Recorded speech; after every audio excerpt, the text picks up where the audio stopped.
Well, it's a great evening, folks. We brought Casey to his family just like we said we were going to do. We did not give up. We were very persistent.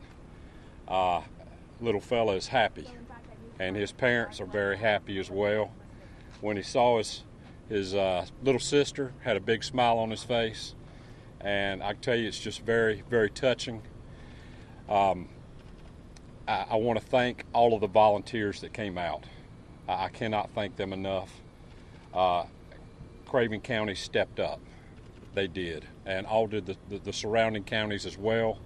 All of these agencies that stand here with me, and a lot of them are not here, just the resources that they brought in. We were diligent working around the clock. I don't even want to begin to name all the agencies because I don't want to leave somebody out. But I just want to thank everybody for the job they've done. And I do want to recognize the chief here. This gentleman here is the one that put his hands on the little fellow when he heard him. I'm going to ask him just to say a few words about what he saw. Hold on a second. Here's one. Hold on. And then this is the mother and the father. We just want to tell everybody that we're very thankful that you took the time out to come search for Casey and prayed for him. And he's good. He is good. He's up and talking. He's already asked to watch Netflix, so he's good. He is good. Thank everybody for coming out, all the prayers. It means a lot. Just thank you. Him. Yeah. Thank him. Yes, sir.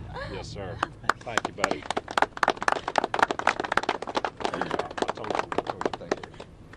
And I could not be happier by the way this turned out. I know we're all ready for some rest, but I want this gentleman right here to say a few words. We, like the sheriff said, we responded on a tip and located by voice this young man and went to him, disentangled him from some briars that he was hung up in, brought him out, and here we are. So thank everybody that did assist. Thanks for all the community support and everybody that helped us. So real quick, we'll take a few questions. Of course, we'll be available the rest of the week, but anything, Brian, what you got, buddy? Any indication he'd been out there the whole time? You've searched that area, it seems like. It's been around. Had he been there the whole time, or was this something that, another thing that we have a question to answer here? Yeah, I don't believe he was there the whole time. I believe he did some moving around. That was an area that we were getting to. You know, we initially went into the search where he was last seen, and that's where we started working it out methodically. So this was definitely an area. We got a call, a tip. Our deputies and the captain went straight to the location. As soon as the captain stepped out, he heard Casey asking for his mother. And he was about 40, 50 yards? Yeah, 40 or 50 yards into the woods. I had to go through a lot of water to get to him, and then Casey was in there in some vines and thorn bushes. So. Did he indicate how he got in there himself? No, sir. He hasn't said a whole lot except when his little sister came in there, he really brightened up then. How far from the original location? I'm sorry, ma'am. What was his condition? I believe he was. You want to speak to his condition? He was cold, but he was verbal in command to us. So the more we warmed him up, the more active he became. And you know, I think for the conditions, I think he fared very well. You know, we're very fortunate for where we are. We got a lot of rain yesterday. Was he wet? He was. I think everything in there is wet right now. Everything's wet. So.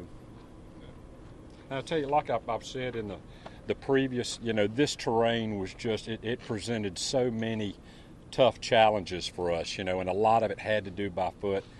We did have a lot of aircraft come in, you know, and I do want to acknowledge, you know, the FBI. These folks have been awesome. They came in here and they just brought so many resources to help us here in Craven County find Casey, as well as the SBI, the State Highway Patrol. You know, about another 20 to 25 sheriff's offices, local police departments, our volunteer rescues, and of course the citizens of Craven that came in just by the hundreds to cover this huge tract of property that we were working on. How far away from where he was reported missing did you find him? What's it, maybe less than a quarter of a mile, maybe? Quarter and a half, yeah. Yeah, a little over a quarter of a mile.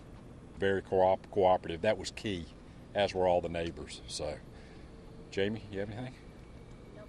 Good to go. Any indication there was any kind of abduction or that he was taken and then returned, or do we think this was... No, absolutely not. At no time did we see any indications of an abduction. And, you know, just to take that a little further, that's why an Amber Alert was not put out. There were no signs of abduction. Believe me, had there been the slightest, we would have done that. Was he still in the same clothing as what was reported for people to look at? And any cuts or bruises? You said you found him in a thorn patch. He was it's still in his coat. It was zipped up, and he's cut up a little bit, scraped, stuff like that, but in very good spirits, very happy, and like I said, you know, what was really special was when he saw his little sister and smiled. So it was a very touching moment, very touching. Is the plan for him to be here overnight? Or That I don't know. I know he's receiving medical treatment, but he was talking. So, any other questions? Thank y'all very much. Thank you. Thank you. Shelley? Yes.